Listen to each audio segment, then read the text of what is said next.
বড় কাতলা জ্যান্ত বড় মাছ পড়ে না, এইসব বাঁচা ঘেরে হুকে লাগানোর জন্য। আচ্ছা বড়ই পড়ছে, ছোট পড়ছে না। কত সাইজে মানে কত ওজনের পড়ে এগুলো? মাটি কেঁচো ছিল। ও আচ্ছা কি বন্ধুরা, নবকালচার আইডিয়াতে নতুন একটা ভিডিও নিয়ে চলে এসেছি। আজকের ভিডিওটা হতে চলেছে একটু ইউনিক ভিডিও, কারণ এখন আমরা আছি গঙ্গা নদীর পাড়ে। আজকের ভিডিওতে তোমাদেরকে দেখাবো গঙ্গা নদীতে, আমাদের এই গঙ্গা নদীতে কিভাবে মাছ শিকার করা হয় বা কিভাবে মাছ ধরা হয়। এই গঙ্গা নদীতে মাছ ধরার অনেক পদ্ধতি আছে, সেই পদ্ধতি তোমাদেরকে দেখাবো কোন কোন পদ্ধতিতে এই নদী থেকে মাছ ধরা হয়। তোমরা আমার চ্যানেলে দেখেছো যে হুগলি নদী বা ভাগীরথী নদীতে কিভাবে মাছ ধরে। আজকে তোমাদেরকে দেখাবো আমাদের এই গঙ্গা নদীতে কিভাবে মাছ ধরে। তো চলো আজকে যাওয়া যাক। আজকে যাবো বোটে করে, আর যেখানে যেখানে মাছ ধরছে সেখানে সেখানে আমরা দাঁড়িয়ে কিভাবে মাছ ধরছে সেইটা দেখাবো। তো আজকের ভিডিওটা খুব ইন্টারেস্টিং হতে চলেছে, পুরো ভিডিওটা দেখতে থাকো।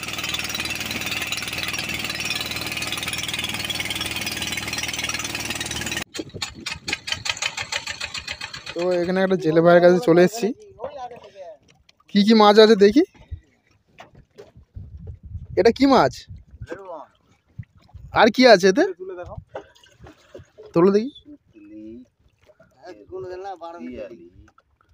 এটা এটা কি মাছ? এটা কি মাছ দেখি ওই মাছটা। হ্যাঁ ওটা কাজলি। ফ্যাঁসা মাছের মতো দেখতে তো। ওটা ফ্যাঁসা না?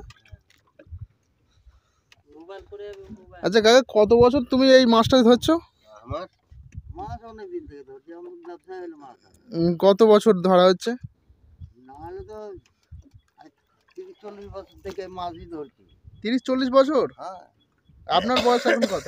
বয়স আমার কম করে না 70-এর কাছে গেছে। মানে এই মাছ মাছ ধরেই আপনার সংসার চলে? হ্যাঁ। আর দাদার নামটা? দাদার নামটা কি আছে? বিশ্বজিৎ। তুমিও কি এই মাছটা যে ধরো না অন্য কোনো কাজ করো? আমি অন্য কাজও করি। আর এই মাছ ধরো মানে পার্ট টাইম মাছ ধরো? না, মাছ খুঁজছি ছেলে আমার ওটা। ও, এটা আপনার ছেলে? হ্যাঁ, সময় তো ধান টানা চালাই, সময় তো মাছ মারতে চলে আসে। আচ্ছা, এই জালটা কি নাম কি জালের? এটা কি জাল? পাউন্ডের জাল এটা। নাগিন জাল। নাগিন জাল। নাগিন জাল? হ্যাঁ। কি কি পড়ে এতে? এত জ্যান্ত বড় মাছ পড়ে না, এইসব বাঁচা ঘেরে। ওটা এটা কি কাজলি? কাজলি বলে। কাজলি 1200 টাকা কিলো। দারুণ এখন মাছ ছাড়া হয়েছে নাকি ওখান থেকে? দারুণ জ্যান্ত মাছ। অনেক পড়েছে, অনেক পড়েছে আমাদের জালে, অনেক পড়েছে। নিচে আরো আছে। আচ্ছা, এখানে কি শুধু এই মাছই পড়ে না অন্য কোনো মাছ পাওয়া যায়? অন্য মাছ যারা যেরকম জাল মাছ সেরকম পড়ে, আর মারা জাল আলাদা আরও পড়ে। আর মাছ ধরার জাল আলাদা আছে? এগুলো খুলবেন কখন? খুলবো একবারে এইটাই পড়েছে। মুখে শুনলাম যে পরিমাণে ওনারা মাছ পেয়েছে, আমাদের টোটাল মাছের অ্যামাউন্ট হবে ওই 200 থেকে 250 টাকার মতো। আবারও জাল দেবে ওরা, দাদারা গিয়ে ওই দিকটা জাল দেবে। এই পিছনে যে দেখতে পাচ্ছ এই যে চরের মতন দ্বীপগুলো হয়েছে, এগুলো সব আইল্যান্ড, ছোট ছোট। এইগুলো মানে এতে এখানকার জলের স্রোত অনেকটা কম থাকে, তার ফলে এই সব বয়ে নিয়ে আসে। জানো গঙ্গা নদীর যে প্রবাহ পথে, এটা হচ্ছে মধ্যম প্রবাহ, যেটা মানে মিডিল স্টেজ এটা। তো তার জন্য এখানটায় যে সঞ্চয় কাজ হয়, তার জন্য এখানে সব দ্বীপ হয়ে গেছে, ছোটো ছোটো দ্বীপ হয়ে গেছে।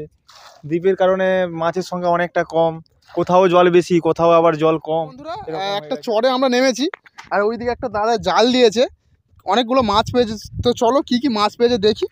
আসো আসো আসো। ইচ্ছে এই দেখো, হুকের সাহায্যে এখানে হুক দেওয়া আছে, এই হুকে দিয়ে মাছ পড়ে। এই দেখো হুক দেওয়া আছে, এখানে একটা হুক দেওয়া আছে, এখানে একটা হুক দেওয়া আছে, ওখানে একটা হুক দেওয়া আছে। এগুলো কি?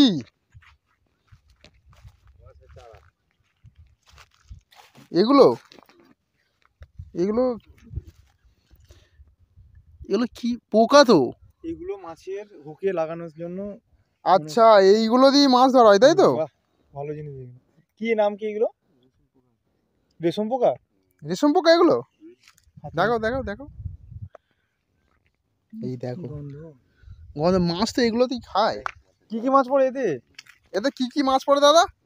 কাতলা, রুই, মিরকা। কাতলা, রুই। হুম। আর বড় মাছ পড়ে? বড়ই পড়ছে, ছোট পড়ছে না। কত সাইজে, মানে কত ওজনের পড়ে? 5 KG, 7 KG, 10 KG, 15 KG. 15 KG? বাহ। আচ্ছা, এইগুলো তোমরা কি কোথা থেকে কালেক্ট করো, কোথা থেকে, মানে কালিয়াচক থেকে নিয়ে আসি। কালে কিনে আনো না এমনি? কিনে নিয়ে আসি, 50 টাকা কেজি নেয়। বাহ। তো বন্ধুরা দেখো, এইগুলো কিনতে পাওয়া যায়, এগুলো মাছের চারা। আচ্ছা, এগুলোকে রোদে দিতে হয় তাই তো? ভালো করে শুকিয়ে নিতে হয় এগুলো। এই একটা পদ্ধতি দেখলে, একটা ওখানে একটা, সেখানে একটা, একটা দুটো তিনটে চারটে পাঁচটা হুক দেওয়া আছে। দাদা সকাল থেকে কিছু পড়েছে নাকি না এখনই এলে? এখানে কিছু টোপ আছে। এখানে কিছু আছে টোপ, যেমন আছে পাউরুটি আছে। এগুলো কি? এগুলো মাটি। ও আচ্ছা, কেঁচো কেঁচো কেঁচো আছে, কেঁচোর সাহায্যেও মাছ ধরা হয় এখানে। তো আমাদের এই গঙ্গা নদীতে নানা রকম পদ্ধতিতে মাছ ধরা হয়। এই দেখলে দু রকম, এক জায়গায় নেট দিয়ে মাছ ধরছে। এটা একটা, এটা অনেক বছর আগে থেকেই চলে আসছে, বহু বছর পুরনো পদ্ধতি, হুকের সাহায্যে মাছ ধরা। আপডেট হয়েছে, আগে হুক, এখন তো দেখলেই যে রেশম পোকাটা মাছের খুব প্রিয় একটা খাবার। ঠিক আছে, ওটার সাহায্যে এখন মাছ ধরা হচ্ছে। আর শুনলেই জেলে ভাইয়ের কাছ থেকে যে ওরা এই রেশম পোকাটাকে কিনে আনে বাজার থেকে 50 টাকা পার কেজি। তো চলো আরও ওই দিকটা যাই, ওইদিকে আরও অনেক রকম পদ্ধতিতে মাছ ধরা হয়, সেটাও তোমাদেরকে দেখাবো। পুরো ভিডিওটা দেখতে থাকো, খুবই ইন্টারেস্টিং ভিডিও হতে চলে। আছি নদীর চর, মানে এটা একটা দ্বীপ, আইল্যান্ড বলতে পারো। চারিদিকে জল, ওই দিকটাও নদী, দেখেছো বিশাল নদী ওইদিকে আছে, এদিকটাও নদী। আর আমরা এখন আছি নদীর মাঝখানে। নদীর মাঝখানে আমরা ঘোরাফেরা করছি, আর ওই দাদারা ওই দিকটা মাছ ধরছে, ওই দিকটা হুক নেটের সাহায্যে মাছ ধরছে। ওই ওই ওই ওই ওখানে ওরা হুক নেট মেনলি এই আইল্যান্ডে এসেই দেওয়া হয়, কারণ এই আইল্যান্ডের আশেপাশে বড় বড় মাছ পাওয়া যায়। ওই দাদা আমাদের বললো যে এই কিছুদিন আগেই একটা 15 কেজি ওজনের, বড় 15 কেজি ওজনের কাতল মাছ পেয়েছে, মানে কাতলা মাছ। আর ওই দিকটা কিছু এবং বললো 800 টাকা কেজি করে কাতলা মাছ। 800 টাকা কেজি বললো? 800 টাকা কেজি কাতল মাছটা, জ্যান্ত তো। কাতলা মাছের রেট খুবই বেশি। নদীর কাতলা মাছের রেট সবসময় বেশি থাকে, কারণ নদীর কাতলার টেস্টটাই আলাদা। পুকুরের কাতলা হার্ডলি 300-400, আর মাছের ওয়েটটাও ছিল বেশি, 15 কেজি ওয়েটের, তো মাছের দামটা বেশি হবেই। আর ওই দিকে কিছু কাকা ছিল, ওনাদের কাছ থেকে জানতে পারলাম যে এই যে নদীর চর, এই নদীর চরে অনেক চাষবাসও হয়। যেমন আমরা ওই দিকে একটা চরে গিয়েছিলাম, ওই চরে দেখলাম শশার দানা ফেলেছে, শশা চাষ হবে। আর ওর পাশেই আর একটা চর ছিল, ওখানে ছিল তরমুজ, ওরা তরমুজের গাছ লাগিয়েছে। ওরা বললো এই তরমুজটা ওরা তুলবে আজ থেকে 1 মাস 1.5 মাস পরে, তরমুজটা বড় হয়ে যাওয়ার পর ওরা তুলবে। তখন তোমাদের একটা ভিডিও করে দেখাবো যে চরে কিভাবে হচ্ছে মানে চাষবাস হয়, শশা থেকে শুরু করে তরমুজ। ঠিক আছে, পুরোটাই তোমাদেরকে দেখাবো, আমাদের চ্যানেলের সঙ্গে জুড়ে থাকো। মানে এই যে চরগুলো আছে বা দ্বীপ, এই দ্বীপের একটা বৈশিষ্ট্য আরও আছে, যে এই যে দ্বীপে যে গাছগুলো দেখতে পাচ্ছ, ছোটো ছোটো যে গাছ আছে, ঠিক আছে, এই গাছগুলো গরু বা মোষের জন্য খুব একটা ভালো খাবার। ওই দেখো ওই দিকে দেখতে পাচ্ছ কত গরু আছে, মোষ আছে। ওরা এই ছোট ছোট নদীগুলোকে পার করে সাঁতার কেটে পার করে এসে এই চরের ঘাসগুলো খায়, গাছগুলো আছে এইগুলো খায় ওরা, ওদের জন্য খুব ভালো খাবার। এখানে কিছু গরু দেখতে পাচ্ছ, ওই দিকটা কিছু মোষ আছে, দেখতে পাবো কি বুঝতে পারছি না, কিছু মোষ চড়ছে ওই দিকটা, আর এদিকে কিছু গরু আছে। দাদা ভাই খবর দিলেন যে ওনাদের হুক নেটে একটা কাতলা মাছ পড়েছে। আমরা এখন যাচ্ছি ওই দাদার কাছে, দেখছি কত বড় কাতলা মাছ পড়েছে। ওনারা ফোন করে আমাদেরকে যেতে বললেন। গঙ্গা নদী থেকে দেখতে কাতলা মাছ পাচ্ছ ধরেছে। এটা একটা, এই তো কাতলা দাদা মাছ। এটা কিসে ধরেছেন? এটা বনশিতে। বড়শিতে? হ্যাঁ, বনশিতে ধরলাম। আচ্ছা, এটা ওয়েট কত মতো হতে পারে? 5-6 কিলো হবে। 5-6 কিলো? একটাই পেলেন নাকি? হ্যাঁ দেখুন, জ্যান্ত, পুরো জ্যান্ত মাছ, পুরো জ্যান্ত কাতলা মাছ গঙ্গার। এর রেট কিরকম থাকতে পারে এই মাছের?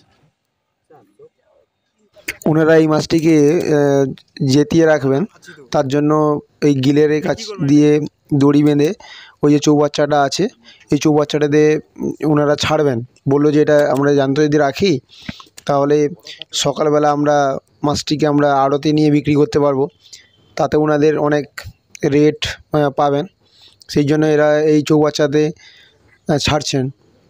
দেখুন কি সুন্দর ওরা প্রসেস করে বেঁধে মাছটাকে ছাড়ছে। দেখুন সুন্দর একটি প্রসেস মাছকে জ্যান্ত রাখার, এতে মাছের কোনো হবে না। মাছটা এত বড় মাছ, গঙ্গা নদীতেও এত বড় বড় মাছ পাওয়া যায়। বলছে খুব নসিবে মাঝে মধ্যেই পাওয়া যায়, যে সব সময় যে পাওয়া যায় তা নয়। বাহ, খুব সুন্দর। তো আশা করি যদি আপনাদের ভিডিওটি ভালো লাগে থাকে অবশ্যই লাইক শেয়ার করবেন। অসংখ্য ধন্যবাদ পুরো ভিডিওটি দেখার জন্য।